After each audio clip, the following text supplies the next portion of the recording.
ऋषि पंचमी कथा। ऋषि पंचमी का व्रत सप्त ऋषियों को समर्पित होता है और महिलाओं के लिए ये बहुत शुभ माना जाता है। मान्यता है कि इस दिन व्रत रखने और कथा सुनने से इसी जन्म नहीं बल्कि पिछले जन्म के पाप भी समाप्त हो जाते हैं। ऐसी मान्यता है कि ऋषि पंचमी का व्रत करने से महामारी के समय हुई भूल से भी मुक्ति मिल जाती है। जानिए इस व्रत वाले दिन कौन सी कथा पढ़ना जरूरी माना गया है। ऋषि पंचमी कथा। ऋषि पंचमी कथा PDF। प्राचीन समय में विदर्भ देश में उत्तक नाम का एक सदाचारी ब्राह्मण निवास किया करता थे, जिसकी पत्नी बड़ी पतिव्रता थी और उन दोनों की 2 संतानें थीं, एक पुत्र और एक पुत्री। उसके पुत्र सुविभूषण ने वेदों का सांगोपांग अध्ययन किया और कन्या का समयानुसार एक सामान्य कुल में विवाह कर दिया गया, लेकिन कुछ ही दिनों में कन्या विधवा हो गई, जिसके बाद वह अपने मायके में रहने लगी। एक दिन कन्या अपने माता पिता की सेवा करके एक शिलाखंड पर शयन कर रही थी कि तभी रात भर में उसके शरीर में कीड़े पड़ गए। सुबह के समय कुछ शिष्यों ने उस कन्या को इस हालत में देखा तो उन्होंने उसकी जानकारी उसकी माता सुशीला को दी। अपनी पुत्री की यह दशा देख के माता विलाप करने लगी और पुत्री को उठाकर ब्राह्मण के पास लाई।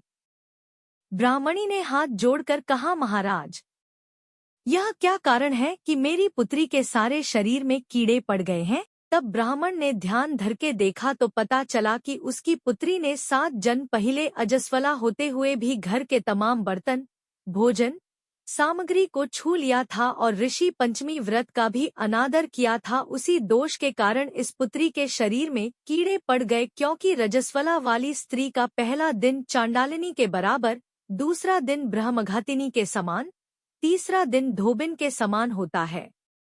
ब्राह्मण ने बताया कि कन्या ने ऋषि पंचमी व्रत के दर्शन अपमान के साथ किए, जिससे उसके शरीर में कीड़े पड़ गए हैं। ऋषि पंचमी व्रत विधि।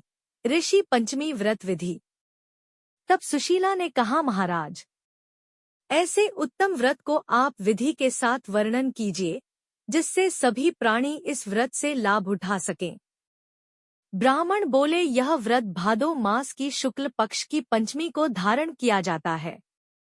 इस दिन पवित्र नदी में स्नान कर व्रत धारण करके सायंकाल सप्तऋषियों का पूजन करना चाहिए।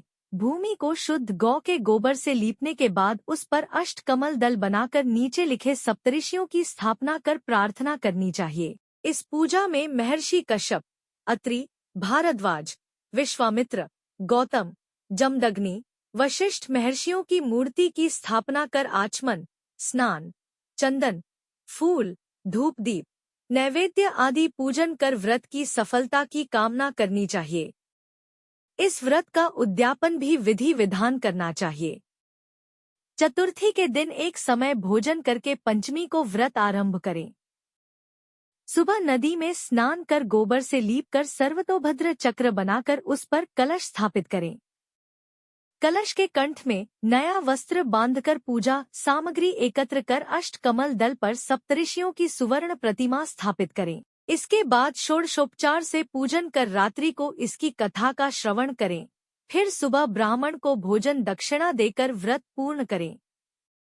इस प्रकार से इस व्रत का उद्यापन करने से नारी सुंदर रूप लावण्य को प्राप्त होकर सौभाग्यवती होकर धन व पुत्र से संतुष्ट हो उत्तम गति को प्राप्त होती है।